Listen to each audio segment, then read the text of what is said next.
Mes chers amis, imaginez ça. Vous êtes favori pour la Coupe du Monde 2026, vous jouez à domicile à Nantes, vous dominez largement la première période, et bam. La Côte d'Ivoire vous renverse 2-1. Oui, vous avez bien entendu.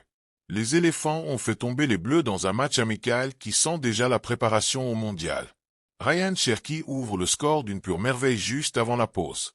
Guela Doué, le grand frère de Désiré, devient le cauchemar des Bleus, buteur et passeur décisif. Fin d'une série d'invincibilité et première grosse inquiétude à une semaine du mondial.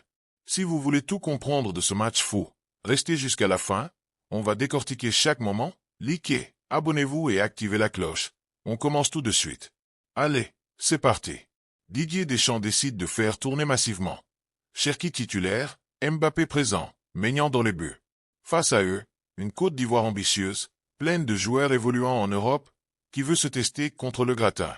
Personne n'imaginait un tel scénario. La France reste sur une longue série sans défaite. Ce match devait être une formalité, ou au moins une répétition convaincante. Spoiler, ça ne l'a pas été. Ryan Cherki est intenable. Le magicien de Manchester City régale. Dribble, passe laser, coup de génie. Il multiplie les actions de classe. Et à la 45e minute, sur un enchaînement délicieux, il se faufile entre deux défenseurs à l'entrée de la surface, un râteau ou un contrôle orienté parfait, et une frappe croisée du droit imparable. 1-0 pour la France. La Beaujoire explose. Ce but est une pure merveille. Technique, vision, sang-froid. Cherki confirme qu'il a le niveau pour être titulaire au mondial. À la mi-temps, les Bleus mènent logiquement 1-0. Et la Côte d'Ivoire, elle, sent le sang.